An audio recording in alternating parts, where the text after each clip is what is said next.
Assalamualaikum warahmatullahi wabarakatuh. Perkenalkan, kami dari kelas 10H kelompok 3 ingin mempresentasikan tentang mengenal proses pemilu sebagai sarana demokrasi dengan judul Sistem Demokrasi dan Proses Pemilihan Umum di Indonesia.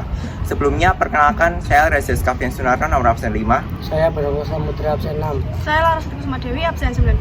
Saya Maulida Hanum Salsabila absen 20. Saya Nila Putri Septiani absen 24. Saya Rizky Nia Ramadhani absen 29. Yang pertama adalah demokrasi. Demokrasi adalah sistem pemerintahan di mana seluruh rakyatnya turut serta memerintah dengan perantaraan wakilnya. Demokrasi juga diartikan sebagai gagasan atau pandangan hidup yang mengutamakan persamaan hak dan kewajiban serta perlakuan yang sama bagi semua warga negara. Berikut adalah beberapa fase perkembangan demokrasi di Indonesia. Yang pertama ada demokrasi parlementer dari tahun 1945 sampai 1959. Yang kedua ada demokrasi terpimpin dari tahun 1959 sampai 1965. Dan yang terakhir ada demokrasi Pancasila pada era Orde Baru dari tahun 1966 sampai 1998. Fungsi dan peran demokrasi di Indonesia. Berikut adalah fungsi dan peran demokrasi di Indonesia secara singkat. Yang pertama, mewujudkan kedaulatan rakyat. Yang kedua, menjamin hak asasi manusia. Yang ketiga, mendorong akuntabilitas pemerintah. Yang keempat, mendorong keanekaragaman dan pluralisme. Yang kelima, mendorong pembangunan ekonomi dan sosial. Yang keenam, menjaga stabilitas politik.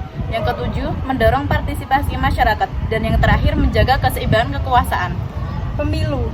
Pemilihan adalah proses formal memilih seseorang untuk jabatan pemerintah publik dan menerima atau menolak proposisi politik melalui pemungutan suara. Pemilihan internal dalam partai politik ialah pengambilan keputusan kelompok di mana anggota masyarakat yang memenuhi persyaratan memilih seseorang untuk memegang jabatan administrasi publik. Pemilihan telah menjadi mekanisme yang biasa sejak sistem perwakilan demokrasi modern beroperasi pada ke-17.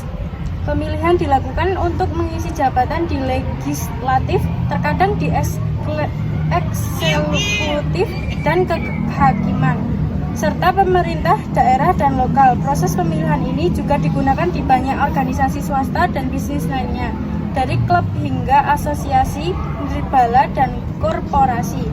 Tahapan penyelenggaraan pemilu adalah rangkaian kegiatan pemilu yang dimulai dari pendaftaran pemilih, pendaftaran peserta pemilu, penetapan peserta pemilu, penetapan jumlah kursi, pencalonan anggota DPR, DPD, DPRD provinsi, dan DPRD kabupaten atau kota, kampanye, pemungutan dan penghitungan suara, penetapan hasil pemilu, sampai dengan pengucapan sumpah atau janji DPR, DPD, DPRD provinsi, dan DPRD kabupaten atau kota. Asas-asas proses pemilihan pemilu di Indonesia. Langsung, berarti pemilih diharuskan memberikan suaranya secara langsung dan tidak boleh diwakilkan. Umum, berarti pemilihan umum dapat diikuti seluruh warga negara yang sudah memiliki hak menggunakan suara. Bebas, berarti pemilih diharuskan memberikan suaranya tanpa ada paksaan dari pihak manapun. Rahasia, berarti suara yang diberikan oleh pemilih bersifat rahasia, hanya diketahui oleh si pemilik itu sendiri.